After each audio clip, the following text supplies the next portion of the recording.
নমস্কার। অনুরাগের ছোঁয়ার আজকের পর্বের রিভিউ নিয়ে আমি পৌঁছে গেছি তোমাদের সামনে।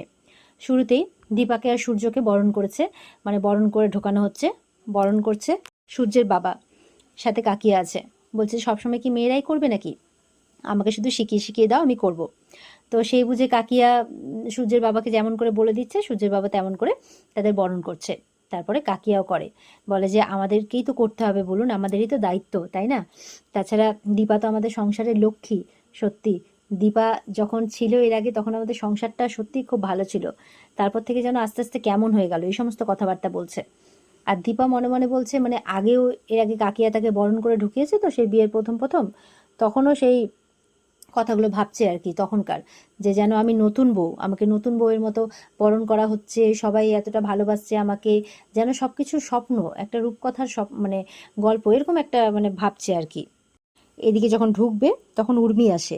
উর্মি এসে বলছে আমাকে ক্ষমা করে দে দিদি, আমাকে ক্ষমা করে দে, আমি তোর ক্ষমার যোগ্য নই। তখন বলছে তুই ক্ষমা চাইছিস কেন আমার কাছে? তুই তোর দাদার সাথে যা করেছিস তার জন্য তোর দাদার কাছে ক্ষমা চা। তো বলছে সত্যি আমার ক্ষমা চাওয়ার মুখ নেই, এমন করে বলছে। তো দীপা বলছে তুই যা অন্যায় করেছিস ওনার সাথে করেছিস, তুই ওনাকে অসুস্থ করে রেখেছিলি। তখন রূপার কথা বলতে, রূপা কিন্তু সেই ডায়েরি, তারপরে সেই ফটো অ্যালবাম, ফার্স্টে ডায়েরির মধ্যে ওষুধ দিয়ে সূর্যকে অসুস্থ করতো, তারপরে এই অ্যালবামের সাহায্য নিয়েছিল, অ্যালবামের ছবি দেখানোর নাম করে সেখান দিয়ে ওষুধ যেত আর কি সূর্যের শরীরে। আর যখন দীপা রূপা কেউই ছিল না এই বাড়িতে, তখন তো জলের সাথে গুলে খাওয়ানো হতো। তো এই সব কথাগুলো বলছে। তো উর্মি বলছে সত্যি আমি পাপ করেছি, আমি পাপ করেছি, আমার পাপের কোনো ক্ষমা নেই। সূর্য বলছে যা হয়ে গেছে ভুলে যাও, এখন সবাই মিলে ভালো মতো করে থাকো, সেটাই অনেক। আর যার ক্ষতি তুমি করতে চেয়েছিলে, সে অসুস্থ অবস্থাতেও তোমাকে রক্ত দিয়ে বাঁচিয়েছে। উর্মি বলছে কি? বলে হ্যাঁ। বলছে দিদি তুই কি ধাতু দিয়ে গড়া রে, আমি এত পাপ করেছি, তাও তুই আমাকে শাস্তি দেওয়ার বদলে রক্ত দিয়ে বাঁচালি।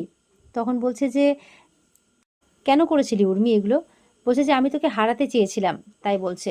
আর ওই কুন্তলা আমাকে ব্ল্যাকমেল করছিল, যার জন্য আমি একটা জায়গায় ফেসে গেছিলাম, ফাঁদে পড়ে গেছিলাম আমি কুন্তলার। এইভাবে বলছে কথা। ওদিকে লাবণ্য বলছে যে ভালো মা, ভালো ছেলের মানে ভালো দাদার মাকে ক্ষমা করে দাও না, ভালো দাদার মা তোমার জন্য অনেক কেঁদেছে, জানো, অনেক কেঁদেছে, ভালো হয়ে গেছে। তখন উর্মি বলছে যে লাবণ্য, বড়দের মধ্যে কথা বলতে নেই। তখন দীপা বলছে তোর কাছে আমি একটা জিনিস চাইবো, দিবি? তখন বলছে হ্যাঁ বল, কি বল, তুই যা বলবি আমি তাই করব। বলে সত্যি আমি যা বলবো তুই তাই করবি?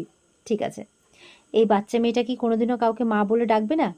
এই যে দেখ আমাকে কত সুন্দর ভালো মা বলে ডাকে, হ্যাঁ, তো দাদাকে ভালো ছেলে বলে ডাকে, তো ও কি মা বলে কখনো কাউকে ডাকবে না?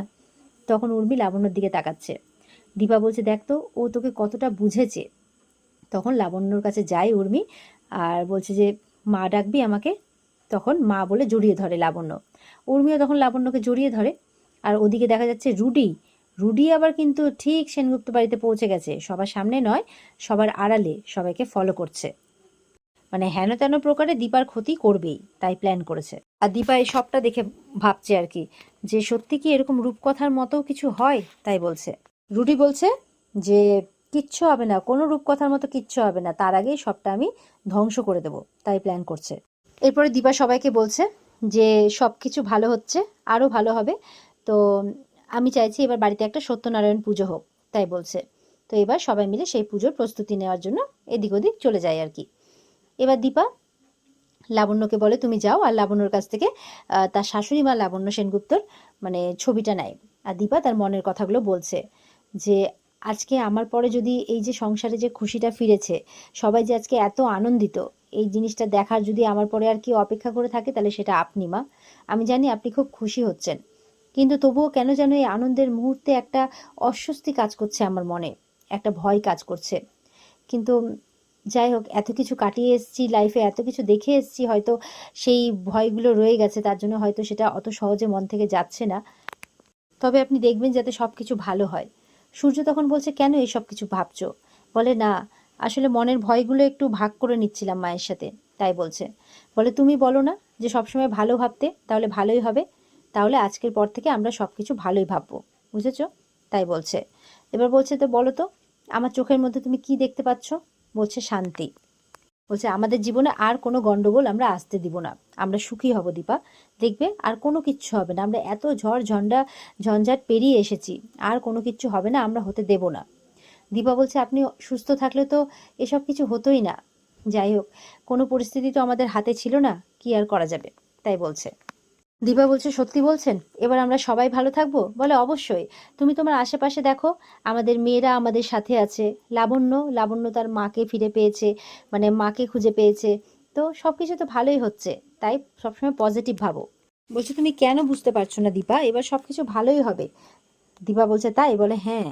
তো দীপা বলছে আপনি এবার একটু কিন্তু বাড়িয়ে বলছেন। বলে না, তুমি সত্যি অসাধ্য সাধন করেছো, এই যে আমার কথাটাই দেখো, আমি আবার ডাক্তারি করছি, এত বড় সার্জারি করলাম, আবার আমার সবকিছু মনে পড়ে গেছে, ওষুধের অ্যাকশন সবকিছু কেটে গেছে, এই সবকিছু তো তোমার জন্যই হয়েছে বলো।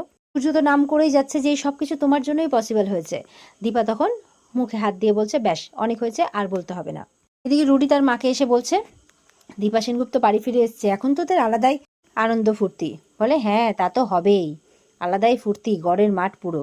কুন্তলা বলছে, রুডি বলছে আমার প্ল্যান ভাবা হয়ে গেছে, আমি কালকে সেনগুপ্ত বাড়িতে যাব, কালকে ওদের বাড়িতে সত্যনারায়ণ পুজো হবে, অনেক লোক আসবে। বলে রুডি প্লিজ, হ্যাঁ তুমি কোনো কিছু করতে যেও না, বুঝতে পেরেছো? এখন ওই বাড়ি যাওয়া মানে জমের বাড়ি যাওয়া, ঠিক আছে? একবার যদি ধরা পড়ো না, হসপিটালের ব্যাপারটা আলাদা ছিল, অত লোকের মাঝখানে তুমি ঢুকে গেছো, কিন্তু এখানে সেনগুপ্ত বাড়িতে যাওয়া মানে পুরো তুমি যদি ধরা পড়ো, তোমার ধর থেকে মুন্ডুটাই আলাদা হয়ে যাবে, বুঝতে পেরেছো? বলে কিচ্ছু হবে না মম, আমার প্ল্যান ভাবা হয়ে গেছে। বলে তুমি এখন যাবেই? বলে হ্যাঁ যাব, তাই বলছে। কুন্তলা বলছে দেখো রুডি, মায়ের কথা শুনতে হয়, ঠিক আছে? মা যা বলে শুনতে হয়। বলে আমি যখন একবার এগিয়ে গেছি আর পিছবো না, তাই বলছে। কুন্তলা তো এবার অবাক হয়ে যায়। এবার দীপা নিজের ঘরে আসে সূর্যের সাথে। দীপা চারপাশটা খুব চুপ করে দেখছে। বলে কি হয়েছে? বলে কেমন যেন সবকিছু অচেনা অজানা লাগছে, মানে কেমন যেন একটা অনভ্যেস হয়ে গেছে, নিজের বাড়ি, নিজের ঘর, নিজের হাতে সবকিছু সাজানো, কিন্তু সবকিছুই যেন অচেনা লাগছে, অজানা লাগছে।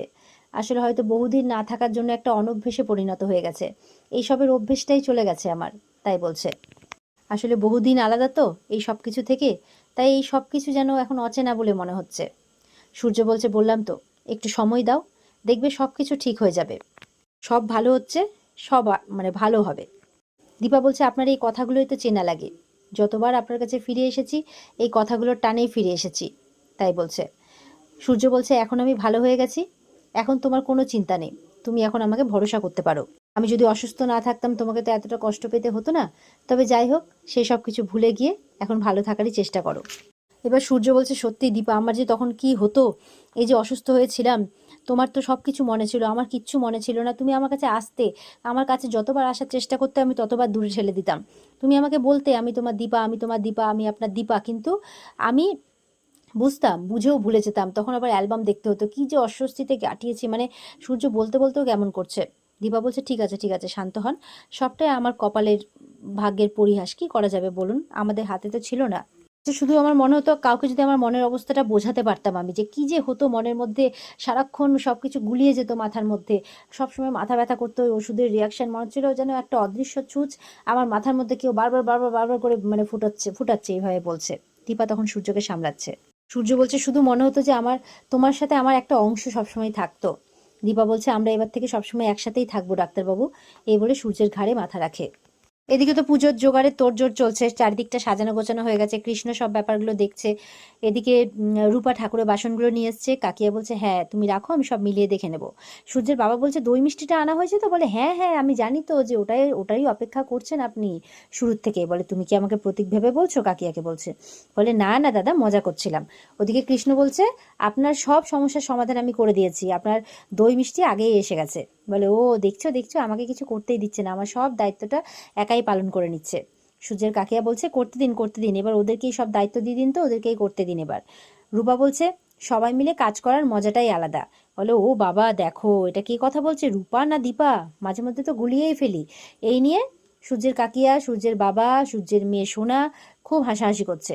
ওপর থেকে তখন দীপা আর সূর্য নেমে আসে আর বলছে বাবা খুব হাসাহাসি চলছে দেখছি, কি নিয়ে? সূর্য বলছে মনে হচ্ছে কিছু মিস করলাম। তো এই নিয়ে ওরা হাসি ঠাট্টা শুরু করছে। ওদিকে দেখা যাচ্ছে যে উর্মি লাবণ্যর পিছনে দৌড়াদৌড়ি করছে। লাবণ্য কিছুতেই দুধ বিস্কিট খাবে না, আর উর্মি পেছন দুধ বিস্কিট নিয়ে দৌড়চ্ছে।